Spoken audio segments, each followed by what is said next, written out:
Marvelo Gita Hingkua dengan NIM G701-24041. Video ini sebagai tugas pendahuluan praktikum analisis farmasi percobaan 1. Pada video ini saya akan menjelaskan apa itu definisi spektrofotometri UV vis dan prinsip kerjanya, bagaimana komponen spektrofotometri UV vis, jenis-jenis spektrofotometri UV vis, hubungan hukum Lambert-Beer dalam pengaplikasiannya terhadap spektrofotometri UV vis, dan langkah-langkah penggunaan spektrofotometri UV vis. Yuk simak videonya!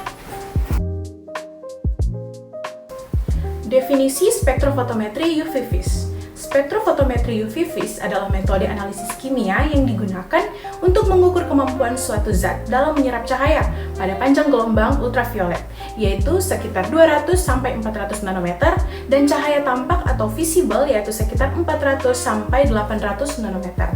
Metode ini digunakan untuk menentukan konsentrasi suatu zat dalam larutan berdasarkan jumlah cahaya yang diserap oleh zat tersebut. Ayo kita lihat gambar di samping ini. Prinsip kerja spektrofotometri UV vis didasarkan pada interaksi antara cahaya dengan molekul dalam larutan. Ketika cahaya dengan panjang gelombang tertentu dilewatkan melalui sampel, sebagian cahaya akan diserap dan sebagian lainnya akan diteruskan. Besarnya cahaya yang diserap disebut absorbansi, dan nilai ini digunakan untuk menentukan konsentrasi zat dalam larutan. Spektrofotometri UV vis terdiri dari beberapa komponen utama, yaitu yang pertama, sumber cahaya berupa lampu deuterium untuk UV dan lampu tungsten untuk visible. Kemudian yang kedua, monokromator yang berfungsi untuk memilih panjang gelombang tertentu. Kemudian yang ketiga, kuvet sebagai tempat sampel. Dan yang keempat, detektor untuk menangkap cahaya yang diteruskan. Dan yang kelima, display atau layar untuk menampilkan hasil pengukuran. Semua komponen tersebut bekerja bersama dalam proses analisis, dan komponen tersebut ini dapat kita lihat di gambar di sebelah ini. Jenis-jenis spektrofotometri UV vis. Yang pertama ada single beam, double beam, dan diode array. Single beam yang menggunakan satu jalur cahaya untuk mengukur sampel, sedangkan double beam yang membagi cahaya menjadi dua jalur, yaitu untuk sampel dan Blanco, sehingga hasil lebih akurat. Kemudian diode array yang menggunakan banyak detektor untuk mengukur berbagai panjang gelombang secara bersamaan.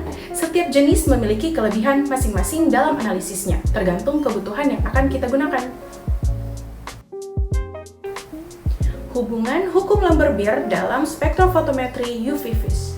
Hukum Lambert-Beer menyatakan bahwa absorbansi berbanding lurus dengan konsentrasi larutan dan panjang lintasan cahaya. Dalam spektrofotometri UV vis, hukum ini digunakan untuk menentukan konsentrasi suatu zat dengan cara mengukur nilai absorbansi. Semakin tinggi konsentrasi larutan, maka semakin besar cahaya yang diserap, sehingga nilai absorbansinya juga semakin tinggi. Langkah-langkah penggunaan spektrofotometer UV vis adalah sebagai berikut. Yang pertama, menyalakan alat dan menunggu hingga kondisi stabil. Kemudian yang kedua, mengatur panjang gelombang sesuai dengan zat yang akan dianalisis.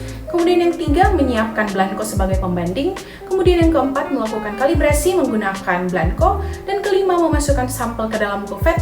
Dan keenam, mengukur dan mencatat nilai absorbansi yang ditampilkan di layar. Langkah-langkah ini harus dilakukan dengan teliti agar hasil yang diperoleh akurat dan benar. Jadi, dapat kita ketahui bersama, spektrofotometri UV vis merupakan metode analisis yang sangat penting dalam bidang kimia dan farmasi karena mampu menentukan konsentrasi suatu zat dengan cepat dan akurat. Sekian video dari saya ucapkan banyak terima kasih.